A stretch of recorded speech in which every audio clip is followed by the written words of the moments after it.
This is the Thoughtful Travel Podcast. I'm your host, Amanda Kendall of the notaballerina.com travel blog. Every episode I'll share travel tales from several fellow travel lovers, and together we hope to entertain and inspire you, remind you of some of your own great travel experiences, and encourage you to hit the road again soon.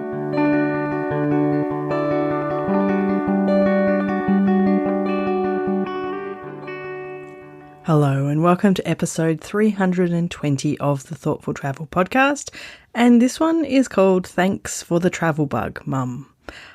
Before I get into that, let me pay my respects to the Whadjuk people of the Noongar Nation where I'm recording this podcast today. And it's a special episode. It's the first one for a couple of months. Regular subscribers will notice because unfortunately my year got off to a pretty bad start. In January, my dear mum June was suddenly diagnosed with terminal cancer, and less than 2 weeks later she passed away. She was the number one fan of the Thoughtful Travel Podcast and always listened to every episode the day it came out. She was the first to tell me if it didn't come out on time. And so I wanted to do this episode as a bit of a tribute to my mum. And it's relevant in many ways, but especially because, along with my dad, my mum certainly is a huge reason that I ever caught the travel bug in the first place. So I thought it would be nice to have a chat about some of my mum's travel experiences, and I have invited my dear friend Di Bortoletto along to ask me some questions.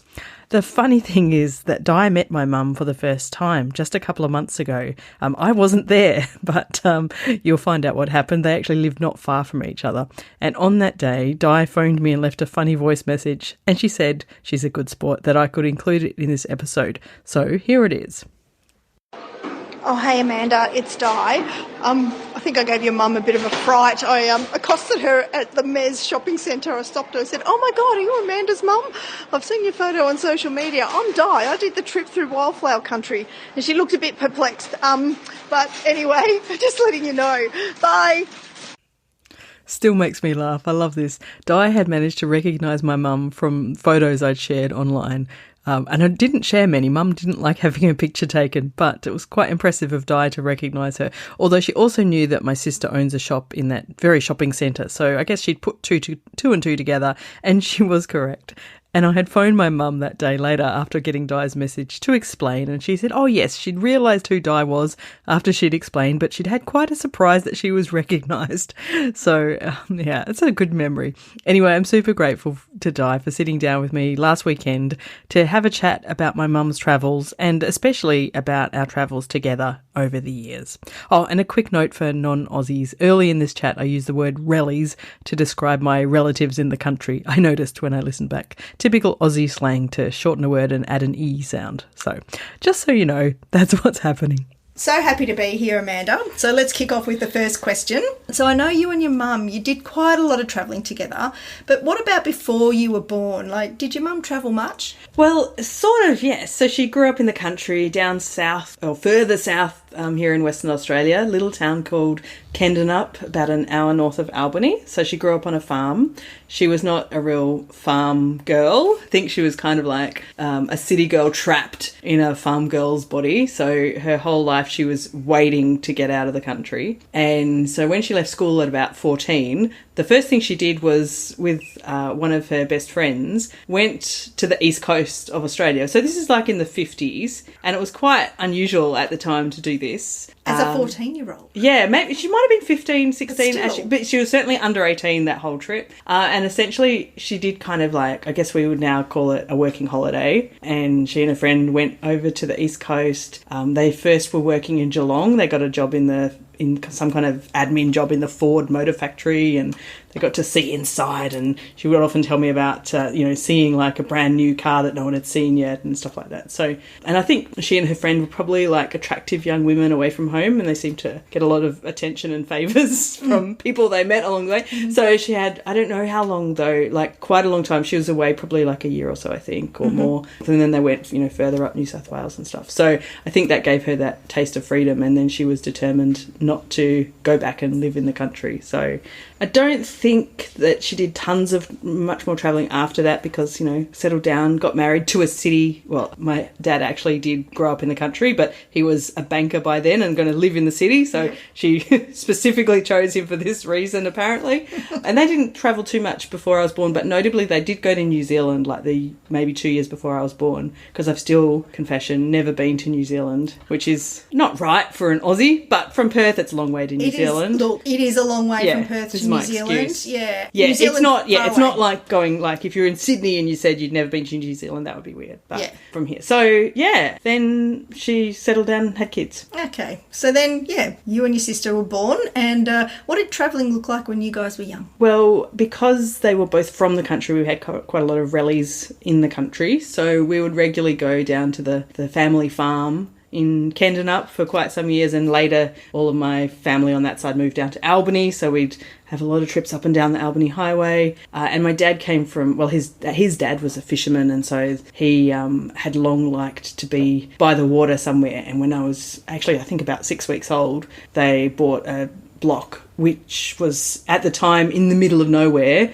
but is now just south of Mandurah on the Old Coast Road, so on the estuary. So an asbestos shack, cost basically nothing, but we would go down there for all our long weekends and school holidays and stuff. So we were kind of busy doing that most of the time, until I was 9 and my dad had long service leave, and my mum mostly concocted this crazy idea of taking us to Europe for 6 months. Oh my goodness, 6 months in Europe. That's such a long trip. What did you guys do for that time, during that time? Well, I know I've talked about it before on the podcast, so some people might remember me raving on about it, but it was amazing and completely life-changing. They weren't rich by any means, but, we have this great system in Australia of long service leave, so my dad at least was still being paid by the bank while he was travelling with us.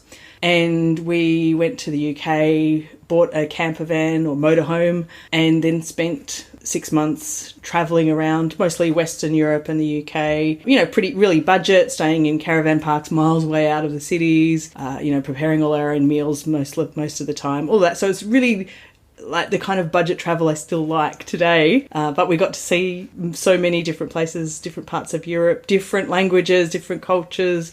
As a 9-year-old, it was just so eye-opening. And so this was early 80s? 1985. Yeah, so mid-80s was quite the adventure. Pretty crazy. Yeah. And actually it wasn't until relatively recently, the last few years, I asked Mum what made them do that, because it wasn't like a common thing to do, and they weren't like so rich that they could do it. It was it was a huge deal. Yeah. And she always said to me in recent years, the reason is that I had this feeling that you or your sister would end up living in Europe, and so I wanted to see what it was like. That's so nice. I know. And it's kind of a self-fulfilling prophecy, because I did end up living in Europe, but if she hadn't taken me there, would I have caught the travel bug and ended up doing it? I don't know. So who knows? I think you would have. But I'd like to think so. I'd like to think it was in my DNA no matter what, but who knows? But that's what we did. She had premonition way back then. I know. Crazy, hey? Yeah. So did you do any other travels with your mum as a kid beside that big 6-month trip? Not heaps. We would go, occasionally to somewhere different within Western Australia. Not much at all. We then did, though, 3 years after our big Europe trip, we had the big Australia trip, because we had all loved the camper vanning life so much. So they did the same. They bought a camper van, motorhome, and we spent about 2 months going across Australia, up the east coast, and then back again. It was the long summer holidays, so wet season, so we couldn't go across the top, unfortunately. So we didn't do the lap of Australia, but we did get to see a lot of our own country, which was, nice. Because, especially back in the 80s, when you're living in Western Australia, it's pretty remote. It wasn't common to fly across to the east coast. It was pretty expensive, and I certainly didn't fly across Australia until, much later. So So did your mum start travelling without you then? Yes. So once I was grown up, she took off and did a lot of travelling, which sort of, sounds familiar, actually. She and my dad divorced when I was 17, and within a year or two of that, it must have been, she took off with one of her friends and her friend's 2 adult daughters, and they had a month backpacking in Thailand and Egypt. Wow. which, yeah, I know, right? And at the time I didn't really think anything of it. Like, I think I was 18 or 19 and busy at uni, and, you know, still you're a teenager, you don't really think that your mum's doing anything really, you know. You've got a bit of teenage cringe thing happening still probably too. Mm-hmm. So I kind of didn't think much of it, but then just in the last week or two I reread her travel journal from that trip, and it really came through to me how adventurous that was. They didn't have any plans. They had their like flights. I don't think they even had their flights between Thailand and Egypt. No, I think they had just like their basic flights from Australia, but then they did internal flights within Thailand. They never knew where they were going to stay. They did like the kind of travel I absolutely love. And she'd never done anything like that and she'd never been to Asia or any, you know, the Middle East and Africa. It was like completely different. And this would have been pre-internet days. Yes. So nowhere to look up where to stay, probably carrying a Lonely Planet or another big guidebook of some sort. And just landing and asking people, and absolutely. And she was like a 51-year-old woman recently divorced who just took off. So, and the friends she was travelling with had done more travel like that. So I guess that helped. But yeah, in hindsight, it was pretty amazing. Yeah, so adventurous. And, you know, those were the days, like, travelling back then, you know, the sense of freedom, you just don't, well, I don't feel that these days when you travel, just because you're just connected online with everyone all the time and posting, and, you know, yes, we could choose not to do that, but even just the fact that it exists. Exactly. I'm actually even looking for this trip. We're going on to the UK soon.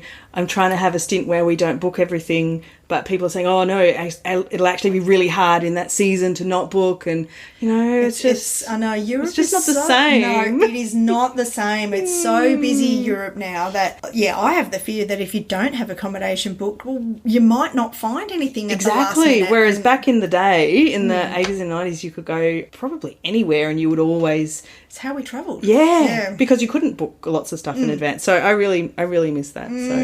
So that was her big adventure. And then she actually married my stepfather, my late stepfather, who was American. And so she spent her time like moving between the US, between California and here. Yeah. And they did some crazy trips. They went to Brazil for a month, and a lot of really interesting travel around the US. Lots of, you know, national parks and really beautiful places. So so she took off in her 50s and 60s and did lots of travel without me. Oh, so she started really young as a teenager, travelling on a big adventure, and then kind of a few little trips in between, and then kept going. Yeah, exactly right. So what about as an adult? Did you and your mum get to travel together again? Yes, we did, something I'm very glad about. So when I was living abroad, she came to visit me everywhere. So she came to visit me in Japan and in Slovakia and Germany. But definitely the best trip we ever did together was around 20 years ago. I was based in Germany at the time, and the two of us went to Russia together for a couple of weeks. So my mum had actually learnt the Russian language for a few years when I was in high school. I know, like, now that I reminisce about these things, there's a lot of things that I think, oh wow, she was way more unusual than I thought. But of course, when you're growing up like that, you just accept that it's normal. And she did it with like my friend's mum. So there was, you know, two of them learning Russian. So of course it was normal, but okay, admittedly, it wasn't very normal. No. I came across her transcript from TAFE the other day, and she was a straight A student in Russian. So of course she was, yeah. I know. So anyway, so she'd always long held this interest in Russia, and I had been to Russia a couple of years earlier than that on my way from like Asia to my new job in Europe, and loved it. And I thought, oh, you know, Mum would love this. You know, let's see if we can do that sometime. And so we did. We took off and we just spent maybe 4 or 5 days in each of Moscow and St. Petersburg homestaying. So we stayed in both cases with women, one with a son, one with a she had a mysterious boyfriend that we were never allowed to meet. That's so funny. Oh, it was hilarious. So you should try and look that woman up, see what she's doing now. I wonder if that. So I kind of got to show Mum all of the, you know, the amazing parts of Moscow and St. Petersburg, which I'd enjoyed. And, you know, she got to practice her Russian and try it out, which was, you know, really fun. Yeah, we just had lots of really, really special experiences on that trip, and we've often reminisced about it. And of course, nowadays we wouldn't travel to Russia at the moment. And so over the last few years, when it's, you know, been increasingly clear that it's not somewhere we would go now, we've so often said to each other, oh, aren't we glad we went to Russia when we did? Yeah, you know, it just was one of those. So, yeah, very, very fond memory for both of us. Yeah, but a homestay in Russia as well, like staying with like locals and a family, that must have just given you a completely different perspective of the country. Absolutely, yes, because we're just staying in someone's spare room, you know, in really shonky beds mostly. Yeah. And but then, you know, they'd make us breakfast and they'd chat. And one of them in particular didn't speak much English, so Mum would chat with her in her basic Russian, and we would all, you know, have fun together. And, you know, got these beautiful photos of us just all having, you know, a lovely, lovely time. Oh, so nice. Yeah. And did you have meals, like dinners with them as well? Yes. So yes. I mean, what do they eat? I remember like the breakfasts were always like blini, like the, you know, Russian dumplingy pancake kind of thing. And then honestly, I don't remember the dinners very well. I do remember they weren't fabulous. We didn't always get them. And one of them, the St. Petersburg woman had recommended us this bistro in town for lunches. Mm-hmm. And it was like, you know, it's actually still exists today. I was looking it up not long ago. Probably not super touristy, but the most amazing food and really cheap. And they sold this rye garlic bread. And we would get it at lunch, and then we learnt to buy extra to take home. Oh, wow. And so then in the evening, if the dinner was a bit dodgy, we would have our little bag of this amazing rye garlic bread to top up on. Yeah, sit on your shonky bed in your bedroom with the door closed, munching out. Exactly. It's all funny. It was a great trip. So, and yeah, we did actually have a couple of other trips together in later years. So once my son was born, his very first trip, he was 4 months old, and we took him back to Europe to meet all his German and Swiss relatives. And I was like really nervous about travelling with a newborn, and Mum said, I'll come. And so she did, and I was so grateful because it was really lovely to have her along on that trip. And then not too many years ago, we went to Tasmania together to stay with a friend. So we've had a few more recent trips as well. But the Russia one always was the best. So, yeah, that sounds like a really special trip. And like you said, because now you just wouldn't even dream of going to Russia. Like, it's just off the table at the moment. Absolutely, isn't it? Yeah. I wouldn't even look at going. Yeah, so we were, she had pictures up at home that we would often look at, and Lucky guys, yeah. Okay, so to sum up, what do you think was your mum's overall attitude to travel? Well, I often wonder how she learnt this, because her parents had not travelled at all, but she obviously figured out from a young age that it was something that would really open your mind. I mean, a lot of the stuff I bang on about all the time, you know, that would really open your mind, that was interesting. She was very curious. So I think she was always encouraging of me to travel, which was great. If I ever needed an enabler, it's rare that I'm on the edge about should I or shouldn't I, but if I ever needed someone to tip me over the edge and book something, I would call my mum. So that was very handy. And she was also like obviously interested in languages. She had the Russian experience, and then once I had a German husband and then ex-husband, she learnt German as well. Oh wow. She had this massively long Duolingo app streak for learning German. It was like about 8 years long. Oh my It goodness. would have been longer, except she was so angry about this. When we went on that trip to Tasmania, we were out in a really remote area where there was no Wi-Fi and no mobile access, and so she lost her streak. And it was back before they had, like, now they have streak freezers and all this other stuff. It was back before then. She wrote to them to try and get them to reinstate the streak.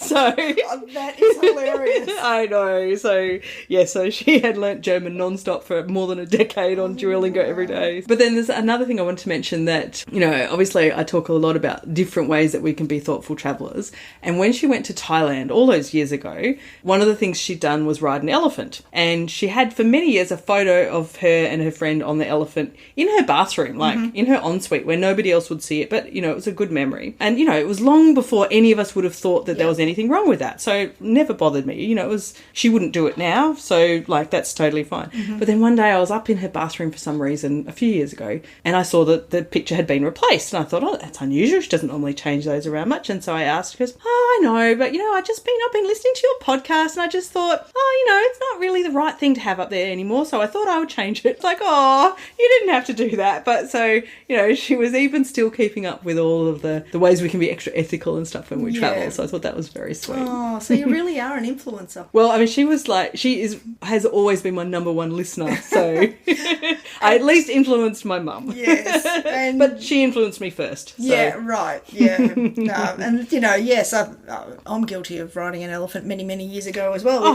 We didn't know any better. And I'm mortified that I did it now. Like, I'm horrified. But we can only do better when we know more, and that's fine. Like, just how it is. So, yep, and your mum realised that it wasn't a great thing and just didn't want to look at the photo anymore. Exactly, yeah, bless her. So, yeah. Oh, she sounds like she was an awesome, awesome woman after bumping into her in that shopping centre.